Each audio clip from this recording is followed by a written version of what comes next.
Chevron vient de finaliser une acquisition transformatrice avec S Corporation, se dotant ainsi d'un portefeuille d'actifs de premier plan, notamment une participation majeure dans le prolifique bloc Stabroek au Guyana. Et vous allez remarquer qu'ils sont nombreux à aller au Guyana, n'est-ce pas? Pour ceux qui suivent à peu près les différentes acquisitions ici ou bien les différentes découvertes dans la région. Vous savez que la plupart des compagnies ici, la plupart des majors ont des ramifications jusqu'au Guyana. Bref, cette manœuvre stratégique promet une croissance significative de la production et du free cash flow jusqu'à la prochaine décennie. Toutefois, cette vision à long terme contraste fortement avec des résultats financiers récents défavorables, pénalisés par la baisse des prix du pétrole. C'est normal parce que c'est un price taker. Son rôle ici est de gérer les coûts de production. D'accord? Donc, la thèse d'investissement ici sur Chevron consiste donc à regarder au-delà de la faiblesse cyclique à court terme pour capitaliser sur la création de valeur structurelle à long terme générée par cette acquisition majeure. Donc, ce n'est pas juste grâce à l'acquisition. Il faut également se rendre compte que Chevron avait déjà des actifs intéressants.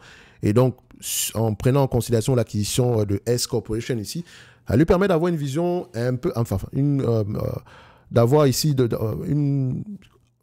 pas une certaine vision, mais voilà, la pérennité des ressources ici à long terme est garantie. Et quand on parle de long terme, c'est au moins une dizaine d'années, sinon plus que ça. Ok, je vous laisse aller voir pour ceux qui lisent les rapports financiers, écoutez les conférences call. Donc, vous pouvez donc comprendre que ici, c'est en lien avec la baisse du coût du pétrole, etc. Mais là, c'est en relation avec l'acquisition. Ok? Bien sûr, qui parle d'acquisition parle dette, etc. Et vous savez que pour analyser ce type d'entreprise, on ne se casse pas la tête. On va normaliser les résultats. Alors, sur les compagnies, pareil, vous pouvez normaliser avec les cash flows opérationnels. 10 fois les cash flows opérationnels ici, moins la dette nette. Et ce que je vais faire ici, c'est simple. Je viens là. Je n'ai pas besoin d'aller regarder précédemment ici parce que j'ai déjà fait une analyse sur cette compagnie précédemment. OK. Donc, je vous laisse aller voir ça. Je vais juste prendre ici... on va prendre Operating Cash Flow. Operating. Non, je vais prendre ici. Voilà. Cash. Oh, attendez. J'arrive pas à voir cet enfant-là. Gross Margin. Je cherche ici Add Metric. Voilà. Et je mets ici Cash Flow Testament. Net Operating Cash Flow en grosse. Parfait. On met ça là. Et je veux la médiane. Sur les max ici, c'est à peu près combien?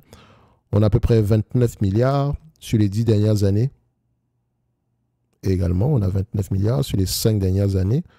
On a 30 milliards. Donc voilà, on peut se dire littéralement ici, on a une trentaine de milliards. Parce que si on prend 30 milliards ici divisé par le nombre d'actions, ça donne combien?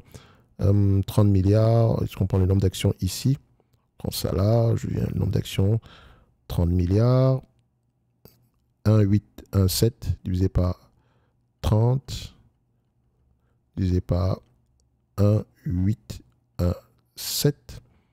Je préfère le prendre en quarterly, c'est plus simple parce que ces entités rachètent des actions. En quarterly, ça donne combien? 1,7, 2, 4. OK. Donc, 1,7, 2, 4. 1,7, 2, 4. Ça donne à peu près $17 par action. En cash flow opérationnel, je vais essayer de voir ici en termes d'attente ici. On s'attend à plus que ça. Oui, les analystes s'attendent à peu près à $26 par action, etc. dans la prochaine décennie. Nous, on a pris une médiane. Tant mieux si c'est plus élevé que ça.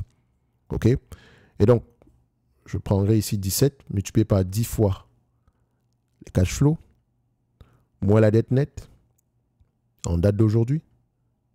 Parfait. Cash flow opérationnel. Ici, en quarterly, ça donne combien? Moins $15 de dette nette. Donc, moins une quinzaine de dollars de dette nette. Ça donne à peu près $159 à l'action.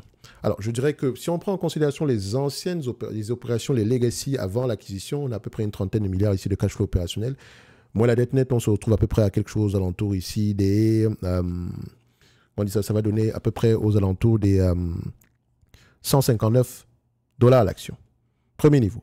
Après, vous pouvez également utiliser ceci, 159. On va prendre ça. Je prends ici la métrique. Je prends les operating. Après, vous pouvez également prendre les bénéfices nets ajustés. Après, on va prendre comme ça, des dilute share all standing. On les prend ici, income testament, net income, dilute, gross, on prend ça. Voilà. En médiane, ça donne à peu près sur les 10 dernières années. Ne les prenons pas en quarterly, attention. Je prends ça, je mets ici. Je les prends sur les 10 dernières années. On a à peu près 14 milliards. Attendez. Une quinzaine de milliards sur les 10 dernières années. En max, c'est combien? 17 milliards. En net income, en grosse, c'est énorme. Sur les 10 dernières années, ça fait 15 milliards. Sur les 5 dernières années, ça fait 16 milliards. Bon, il y a de grandes chances qu'on se rapproche des 10 milliards ici, des 15 milliards sur les années à venir. Toujours à les vérifier, d'accord? 15 fois les bénéfices. Moins la dette nette. On va diviser par le nombre d'actions ici. On était à peu près à combien? Ici, fiscal, fitness, non. Continue without saving. Non. Finance, ok. Quarterly, 1,724 divisé par 1,724 moins à peu près 15 $ ici. Ça donne à peu près aux alentours de 115 $ l'action. Ça, c'est en prenant en considération les bénéfices nets, d'accord, normalisés. Ça donne 115.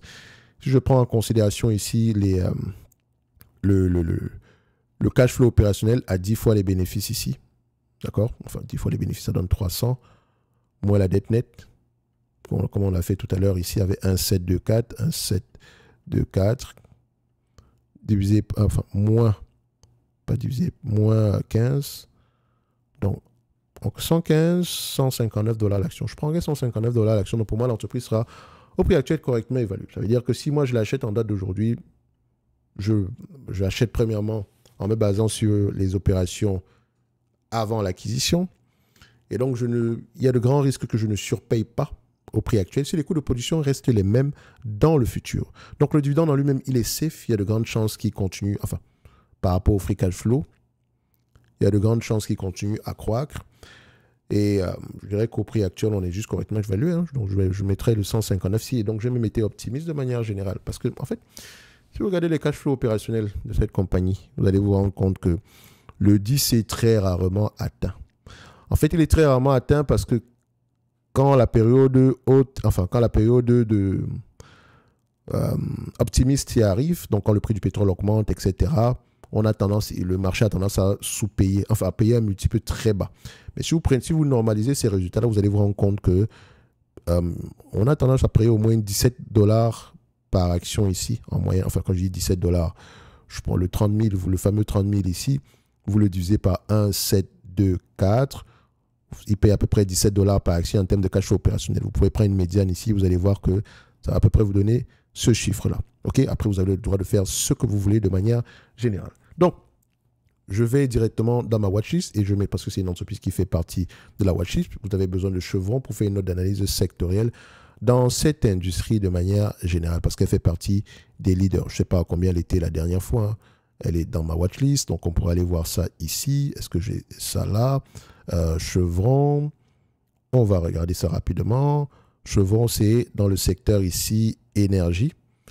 En tout cas, je vous laisse aller voir ceux qui ont accès à la watchlist. Ici, vous avez la dernière vidéo que j'ai faite sur Chevron il y a quelques temps. Je pense que la vidéo est à peu près il y a moins de 90 jours de manière générale.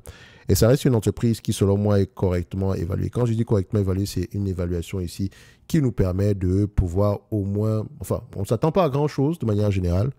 Mais l'entreprise ici, il y a de grandes chances qu'on récupère au moins nos sommes de départ. Qu'est-ce qu'on avait sur Chevron dernièrement? J'espère que je n'ai pas dit trop de bêtises. Voilà, on était à 131. Donc là, je vais juste mettre ici 159.